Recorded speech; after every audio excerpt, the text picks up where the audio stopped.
Mari kita teruskan pengajian tafsir Universitas Islam Indonesia. Untuk hari ini dimulai dari ayat 6. Di dalam Al-Quran dijelaskan bahwa orang-orang kafir adalah selalu ingkar, baik mereka engkau peringatkan atau tidak, sama saja mereka tidak akan beriman. Ayat ke-7 menjelaskan khotamallahu ala qulubihim wa ala sam'ihim. Di sini diterjemah dengan Allah telah mengunci hati dan pendengaran mereka dan penglihatan mereka tertutup rapat. Para pendengar yang kami hormati, tentu ini bagian dari kategori orang kafir. Ada orang kafir tertentu yang karena angkuhnya, karena cueknya terhadap kebenaran, sehingga dihukum Allah dengan dikunci hati dan pendengaran mereka. Juga dijelaskan bahwa wa'ala absorihim ghisyawah dan penglihatan mereka tertutup rapat. Akhirnya mereka mengalami walahum azabun azim, mereka pasti mendapat siksa yang pedih. Tentu dalam keyakinan para ulama sebagaimana yang termaktub atau mansus atau eksplisit dalam teks Al-Quran adalah ini jenis-jenis orang kafir yang ketika mati dalam keadaan kafir. Dalam sebagian ayat disebut wama tuwahum kufar, mereka kafir dan mati dalam keadaan kafir. Dengan demikian maka ayat ini untuk orang-orang kafir yang mati dalam keadaan kafir, bukan kafir yang akhirnya bertaubat. Jika ada orang kafir yang akhirnya bertaubat dan berbuat amal soleh, mereka iman secara benar, maka masuk kategori ayat Qulil ladzina kafaru iyantahu yufar lahum ma qad salaf. Katakan Muhammad pada mereka yang kafir, jika mau berhenti dari kekafirannya, maka akan diampuni apa-apa yang sudah lewat atau dosa-dosa yang pernah mereka lakukan. Para pendengar yang kami hormati, bahwa ayat ini mengatakan orang-orang kafir kamu peringatkan atau tidak, sama saja mereka ada iman. Meskipun ini satu kejadian atau satu fakta, satu kategori yang faktual di antara orang-orang kafir, yaitu diperingatkan apa tidak diperingatkan tetap tidak iman. Tapi ini tidak menjadikan hukum bahwa Nabi tidak wajib dakwah atau memperingatkan. Dalam banyak ayat Allah mengatakan in alaika illal balagh, kamu Muhammad harus tetap menyampaikan meskipun mereka menolak. Karena menyampaikan kebenaran, memperjelas kebenaran atau berargumentasi tentang kebenaran harus selalu disampaikan kepada mereka. Dan tentu sebagian mereka faktanya iman. Dengan demikian ayat ini khusus bagi mereka yang kafir dan mati dalam keadaan kafir, baru diancam walahum azabun azim, mereka itu dapat siksa yang pedih. Tapi jika mereka kafir dan menjadi mukmin karena penjelasan-penjelasan Nabi, maka dia dihukumi mukmin dan dia berhak masuk surga. Dalam surat Al-Bayyinah dijelaskan bahwa fungsi Nabi adalah bayyinah. Bayyinah maknanya adalah menjelaskan satu kebenaran yang begitu jelas, sehingga orang yang paling ingkar sekalipun, paling bodoh sekalipun, paling angkuh sekalipun, karena penjelasan Nabi sangat argumentatif dan sangat rasional, banyak juga mereka yang menerima. Bagaimana termaktub dalam surat Al-Bayyinah, lam yakunil ladzina kafaru min ahlil kitab wal musyrikin munfakina hatta ta'tiyahumul bayyinah rasulun minallahi yatlu suhufan mutahharah. Mereka yang kafir, baik kafir golongan Yahudi Nasrani maupun kafir dari golongan musyrik Mekah kala itu, tidak akan tercerabut dari akar kekafirannya sehingga datang al-bayyinah. Al-Bayyinah itu apa? Kebenaran sejati, kebenaran yang begitu gamblang, begitu jelas, begitu transparan.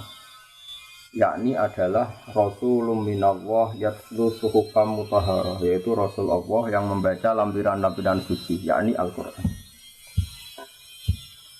Ada fakta sejarah bahwa Umar bin Khattab dulu itu kafir. Dia dikenal dengan preman pasar ukat. Dia dengan lantang mau membunuh Rasulullah. Ketika di tengah perjalanan, Umar ketemu sama temannya. Dia ditanya, mau kemana kamu Umar? Mau bunuh Muhammad karena dia sudah bikin agama yang baru. Lalu kata temannya tadi, kenapa kamu membunuh Muhammad sementara saudari kamu, saudara putri kamu juga sudah mengikuti Muhammad? Lalu Umar berbalik arah mencari adiknya. Kemudian setelah ketemu adiknya, ternyata adiknya baru mengkaji surat Toha bersama suaminya. Ketika Umar datang dan mendengar surat Toha tadi, yang diantaranya dikatakan ada wahyu, Toha ma anzalna alaikal Qur'ana litasqa illa tazkiratal liman yakhsha. Muhammad, kamu saya turunkan Al-Quran kepada kamu ini bukan untuk kamu celaka. Quran turun kepada kamu hanya untuk sebagai peringatan lima yakhsha bagi mereka yang punya rasa takut kepada Allah Subhanahu wa taala. Kenapa Allah perlu ditakuti? Karena Allah adalah zat yang mempunyai langit bumi, yang menguasai alam raya. Sebab itu diistilahkan dalam Al-Quran tanzilam mimman khalaqal arda was samawati al-ula. Lalu ketika Umar mendengar ayat ini dia tahu. Dan dia berkomentar, mahadza min qaulil bashar, enggak mungkin karangan manusia seperti ini. Akhirnya dia iman. Lalu setelah iman mencari Rasulullah dan ketemu di rumahnya Zaid bin Arqam, kemudian dikenal sebagai tanggal kejayaan Islam karena saat itu Umar masuk Islam. Dengan fakta-fakta seperti ini, maka ayat 5, ayat 6 dan ayat 7 adalah khusus orang-orang kafir yang mati dalam keadaan kafir. Tapi bukan berarti semua kafir adalah mengalami khotamallahu ala qulubihim wa ala sam'ihim. Orang-orang kafir yang hatinya ditutup sampai mati enggak. Sebab banyak juga orang kafir yang akhirnya masuk Islam. Yang masyhur dalam sejarah ada Sayyidina Umar bin Khattab, ada Khalid bin Walid, ada putra Abu Jahal, Ikrimah bin Abi Jahal, ada Abi Sufyan, masih banyak lagi kafir-kafir Quraisy yang akhirnya masuk Islam. Dengan demikian ayat 6 sampai 7 adalah kategori tertentu, yaitu mereka kafir dan mati dalam keadaan kafir.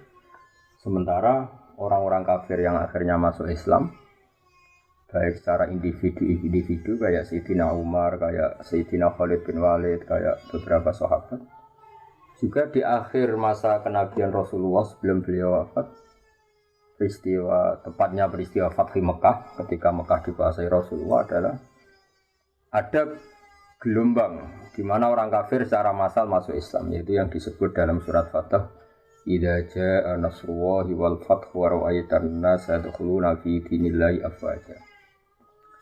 Jika telah datang pertolongan Allah dan telah datang juga kemenangan-kemenangan kamu atas musuh-musuh kamu Muhammad, dan akhirnya kamu melihat, bersaksi, melihat langsung wara'aitan nasa, kamu melihat para manusia, para orang-orang kafir yadkhuluna fi dinillahi afwaja. Wara'aitan nasa yadkhuluna fi dinillahi afwaja. Kamu melihat manusia memasuki Islam, termasuk Islam dengan keadaan bergelombang-gelombang atau berjamaah.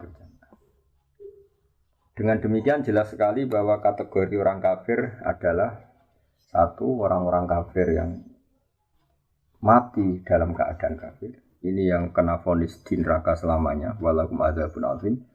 Ada orang-orang kafir yang akhirnya Islam. Ini yang disebut dalam ayat qulil ladzina kafaru iyantahu yughfar lahum ma qad salaf. Katakan pada orang-orang yang kafir, jika mau berhenti dari kekafiran, maka dosa-dosa mereka akan diampuni.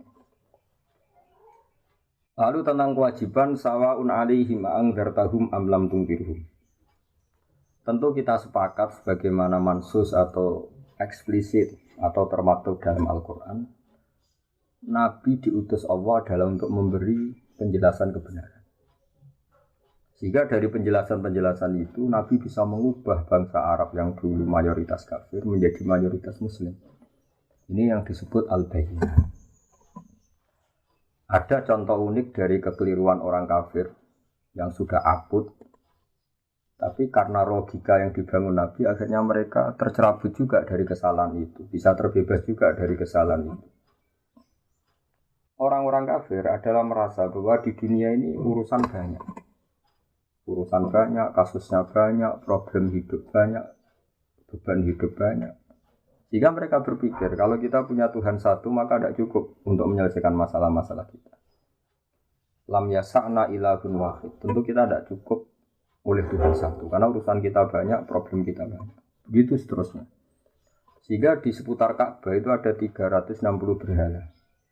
Belum berhala-berhala kecil yang disembah oleh mereka yang musyrik di rumah masing-masing sebagai benda yang dituhankan. Ketika Rasulullah mengajak bahwa Tuhan itu harus satu, Tuhan itu enggak sama dengan makhluk. Mereka protes, ya Muhammad, kita ini punya urusan banyak, punya problem banyak. Tidak mungkin masalah semua ini selesai dengan satu Tuhan.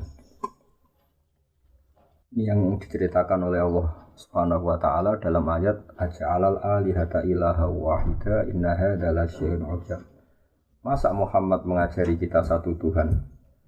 Ini aneh. Karena urusan banyak kok Tuhannya satu. Lalu Rasulullah dengan sabar, dengan bijak, dengan telaten mengajarkan mereka. Mereka diajarkan demikian. Kalau kamu punya satu Tuhan, yang Tuhan itu memberi rezeki kamu, merawat kamu, mensubsidi kamu. Lalu ada satu Tuhan yang jadi beban bagi kamu. Kamu harus membersihkan dia, kamu harus memandikan dia, kamu harus ngasih makan dia. Lalu kamu milih Tuhan yang mana?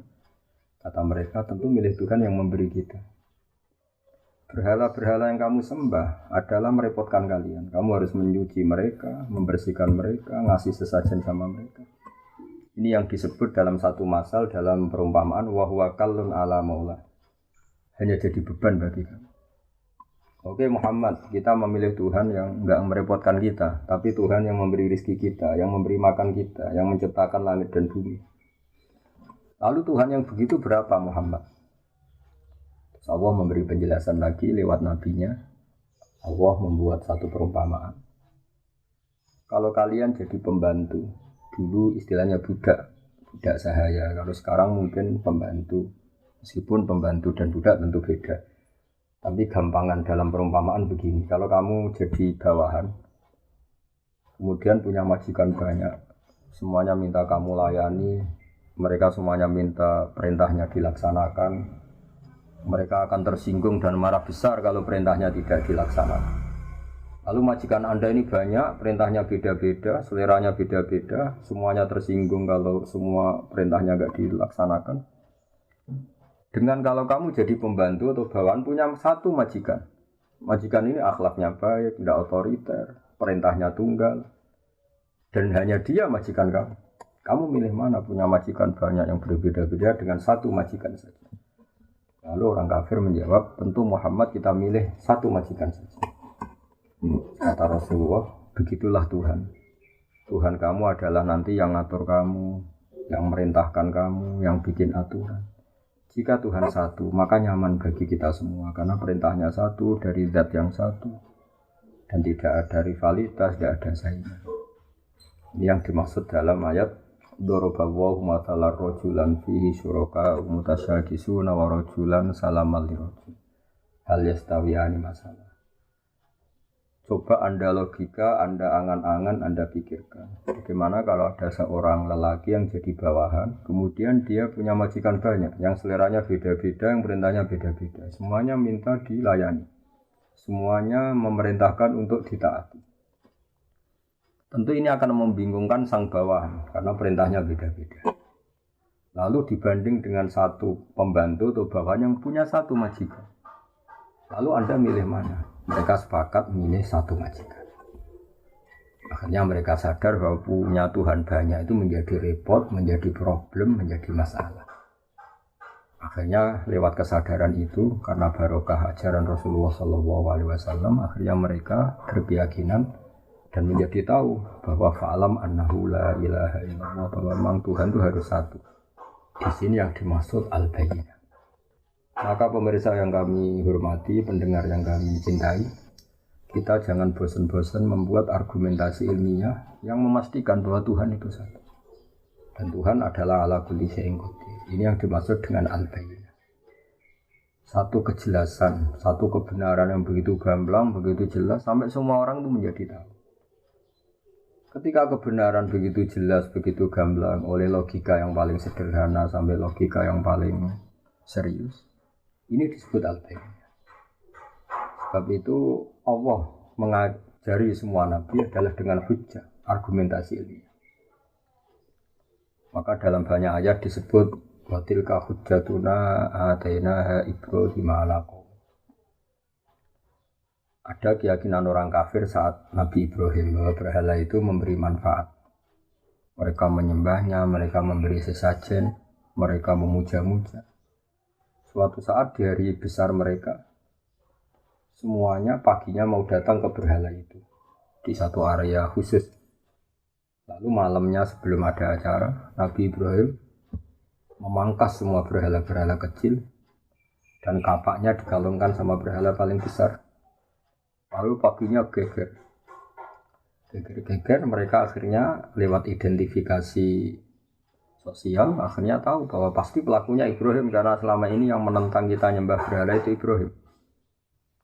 Ditanyalah Ibrahim, kamu yang memotongi berhala-berhala kecil ini? Kata Ibrahim, tidak, tentu yang motongi yang bawa kapak. Kata mereka, ini hanya berhala, gak mungkin bisa motongi, bisa merusak berhala-berhala kecil. Di sini logika mereka kelihatan keliru. Kalau kamu yakin nggak bisa motongi berhala-berhala kecil, kenapa kamu yakin dia Tuhan? Tuhan itu harusnya bisa melakukan sesuatu, bisa berikhtiar, bisa membuat langit bumi macam-macam. Ini hanya berhala. Hanya mereka sadar bahwa mereka salah. Ini yang disebut hujjah. Sebab itu para pendengar yang kami hormati, kita jangan bosan punya logika-logika atau argumentasi ilmiah yang menjadikan umat manusia selalu dalam keadaan tauhid. Ini penting karena iman hanya murni keturunan misalnya atau kultural setempat, ini masih rawan untuk diombang-ambing oleh fitnah atau oleh cobaan-cobaan non-muslim. Tapi kalau iman dengan argumentasi ilmiah yang kuat, insya Allah, kalaupun kita hidup di Eropa, di Amerika, di negara mana saja, kalau tauhidnya kuat dengan argumentasi yang al-bayyinah, maka iman ini insya Allah terjaga. Sebab itu para nabi sering mengatakan, Qul inni ala bayyinatin min rabbi. Kita ini begitu jelas mendapatkan kebenaran dari Tuhan. Ada kisah unik zaman kafir Quraisy. Ada seseorang yang malam-malam memuja-muja berhalanya. Kemudian pas dia memuja-muja berhalanya, kebetulan saat itu ada seekor luwak mengencingi kepala berhala itu. Maka dia kaget, terus si menyembah tadi bilang, Ailahun yabulu alaihi sa'laban. Masa ini Tuhan kok dikencingi luwak? Terus dia sadar dan ini. Sehingga hemat kami para pendengar bahwa latihlah terus logika beriman. Logika bahwa Allah satu, Tuhan satu.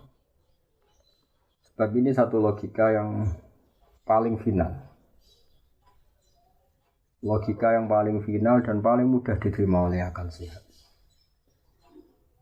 Akal kita, rasa kita, fitrah kita, kalau dikatakan Tuhan satu dan Tuhan menguasai alam raya dan Tuhan tidak punya rival, tentu lebih mudah menerima. Sehingga disebut agama ini fitratallahi allati fatarana salih. Selain logika ini tentu akan mengundang pertanyaan-pertanyaan terus yang lebih ekstrim. Misalnya logika Tuhan tiga, pasti pertanyaannya lalu tiga ini yang paling hebat siapa? Yang paling pertama siapa? Ini pertanyaan-pertanyaan yang nggak mungkin terjawab. Sehingga paling mudah di logika adalah Tuhan itu satu dan Tuhan tidak ada jenis yang sama. Tidak ada yang sama, yang sejenis. Di sini terus kemudian orang-orang kafir tanya lagi, ya Muhammad, Tuhan kamu yang menarik itu, yang hebat itu, lalu sifatnya kayak apa? Turunlah surat Qul huwallahu ahad, Allahus samad, lam yalid wa lam yulad wa lam yakul lahu kufuwan ahad. Tuhan kami ini juga Tuhan kalian, Tuhan sealam raya dan Tuhan yang sejati adalah Tuhan yang satu. Allahus samad dan Tuhan yang menjadi tujuan untuk kita lapuri masalah-masalah kita. Tuhan yang kita berdoa kepadanya setiap kita punya masalah. Lalu ciri Tuhan lagi adalah lam yalid wa lam yulad. Dia tidak melahirkan juga tidak dilahirkan. Ini penting karena Tuhan adalah zat yang nggak mungkin ada kembarannya. Sehingga kalau punya anak nanti tentu anak itu sejenis dengan bapak. Padahal ini tidak mungkin dalam Tuhan. Karena Tuhan adalah laisa kamitslihi syai'un, pasti tidak ada kembarannya. Karena Tuhan adalah zat yang azali, yang pertama, dan tentu punya sifat-sifat yang sama sekali berbeda dengan makhluk. Yang oleh istilah para ulama disebut mukhalafatul hawadisi, pasti beda dengan makhluk. Kalau bahasa Quran menyebut laisa kamitslihi syai'un, pasti enggak ada padanya. Kemudian ayat ini ditutup walam yakul lahu kufuwan ahad, dan tak ada seorang pun yang akan menyamai Tuhan sampai kapanpun. Di sini banyak sekali individu kafir Quraisy yang masuk Islam. Klimaknya adalah ketika Fathu Mekah mereka masuk Islam secara bergelombang-gelombang. Sebab itu sekarang kita saksikan Mekah, Madinah dan semua Timur Tengah mayoritas Muslim. Ini barokahnya penjelasan atau al-bayinah atau argumentasi ilmiah yang terus diterangkan, dibawa-bawa, disosialisasikan oleh Rasulullah SAW. Sebab itu saya ulang lagi ayat 6 innal ladzina kafaru sawa'un 'alaihim a'andzartahum am lam tunzirhum la yu'minun. Di sini diterjemah adapun mereka yang ingkar baik mereka itu engkau peringatkan atau tidak sama saja mereka tidak akan beriman. Ini adalah jenis-jenis atau kategori orang kafir yang mereka kafir terus sampai mati. Misalnya Abu Jahal, Abu Lahab. Tapi tentu ini satu jenis. Yang nanti ada jenis lain dari orang-orang kafir itu yang masuk ayat, misalnya idza jaa nasrullahi wal fathu wa ra'aitan nasa yadkhuluna fi dinillahi afwaja. Jadi ada orang-orang kafir yang akhirnya masuk Islam dan mati dalam keadaan Islam, dan itu banyak sekali sebagaimana kita tahu dalam sejarah ada Umar, ada Khalid bin Walid, ada Abi Sufyan dan sebagainya dan sebagainya. Sebab itu dalam disiplin ilmu tafsir dijelaskan seorang mufassir atau seorang mutarjim menerjemah harus hafal Quran dan harus menguasai makna-makna Quran. Sebab 1-2 ayat kadang-kadang di situ Allah hanya menjelaskan satu kategori saja. Ada kategori-kategori lain yang dijelaskan di ayat lain. Misalnya ada ayat yang menjelaskan umat Islam itu wajib melakukan ini. Misalnya disebut 4. Di ayat lain disebutkan sampai 8. Di ayat lain lagi misalnya disebutkan sampai 6. Lalu kita menghitung semua itu termasuk kewajiban. Dan itu normal dalam ulumul Quran. Sebab itu misalnya di sini diterangkan hanya ada orang kafir, misalnya yang akhirnya berjenis sawa'un 'alaihim a'andzartahum am lam tunzirhum. Orang-orang kafir yang kamu peringatkan apa enggak tetap enggak mukmin, artinya tetap kafir. Tapi ada orang-orang kafir yang akhirnya munfakin, tercerabut dari akar kekafirannya karena datang sebuah bayinah. Ini yang disebut lam yakunil ladzina kafaru min ahlil kitab wal musyrikin munfakina hatta ta'tiyahumul bayinah. Ini penting saya sampaikan biar kita punya tradisi kalau sebagai mufassir atau pengambil makna dari Quran, kita harus komprehensif ayat-ayat yang terkait kita kaji, tematik-tematik yang terkait kita kaji, asbabun nuzul kita kaji, kesimpulan-kesimpulan linguistik juga kita kaji, fakta-fakta sosial juga kita kaji. Dengan demikian terus kita menyimpulkan ada sekian kategori yang baru boleh kita yakini sebagai hasil penelitian atau hasil penafsiran. Contoh gampang misalnya begini. Di ayat-ayat umum tentu orang baik itu wa yuqimunas shalat, yaitu yang mendirikan sholat. Orang-orang baik adalah orang-orang yang iman bil ghaibi, melakukan sholat, mau melakukan zakat. Kemudian di sini misalnya secara eksplisit enggak disebut haji. Tapi nanti di ayat lain jelas di antara rukun Islam misalnya kita kena khitab, kena aturan wa atimul hajjal umrata lillah. Atau misalnya di ayat lain dijelaskan walillahi 'alan nasi hajjul baiti man istata'a ilaihi sabila. Kamu ini kalau mampu wajib haji misalnya. Nah, kenapa ini di ayat yang berbeda? Karena memang Quran turun itu dalam durasi waktu 23 tahun. Ada masa di periode-periode Mekah Rasulullah hanya menjelaskan argumentasi tauhid. Makanya ini disebut ayat-ayat Makkiyah atau surat-surat Makkiyah. Kemudian di Madaniyah karena Islam sudah mapan, kemudian kewajiban-kewajiban Islam diterangkan secara eksplisit. Mulai zakat, bahkan kadarnya, nisabnya, aturannya, bahkan mustahiknya, siapa yang berhak menerima zakat, misalnya innamas shadaqatu lil fuqara dan seterusnya. Sehingga justru di antara mukjizat Quran, tingkat kesusastraan Quran adalah menjelaskan itu sesuai konteks. Sebab itu kita tidak bisa menyimpulkan satu Quran tanpa Anda harus hafal dulu semua. Kalau tidak, kamu harus mengikuti ulama yang hafal, yang ahli tafsir. Karena ayat ini menjadi komprehensif, menjadi lengkap pemaknanya setelah kita memperbandingkannya. Misalnya tadi, di awal Baqarah belum dijelaskan kewajiban haji. Tapi nanti di awal juz 4 misalnya, ada kata-kata walillahi 'alan nasi hajjil baiti man istata'a ilaihi sabila. Di ayat lain sampai dijelaskan cara berhaji. Misalnya kamu harus begini, kalau haji itu ada kemungkinan ifrad, tamattu, qiran. Kalau tamattu aturannya faman tamatta'a bil umrati ilal haji famastaysara minal hadi dan sebagainya dan sebagainya.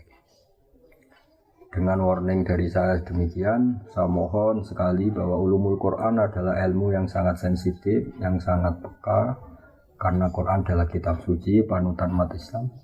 Maka sebaiknya seseorang jangan gegabah dalam menafsirkan Quran. Kalau kita tidak ahlinya bisa merujuk ke terjemah Kemenak atau terjemah-terjemah keluaran Al-Azhar, keluaran konsensus para ulama yang kredibel atau mengikuti ulama-ulama yang muktabar, yang kredibel, yang kapabel di bidang. Saya kira untuk pertemuan ini kami anggap cukup dan insya Allah pada pertemuan berikutnya mulai ayat 8 yaitu Allah menerangkan tentang sifat-sifat orang munafik yang dimulai dari ayat wa minan nasi may yaqulu amanna billahi wa bil yaumil akhir wa ma hum bimumin. Mohon maaf atas semua kesalahan. Wabillahi taufiq wal hidayah. Wassalamualaikum warahmatullahi wabarakatuh.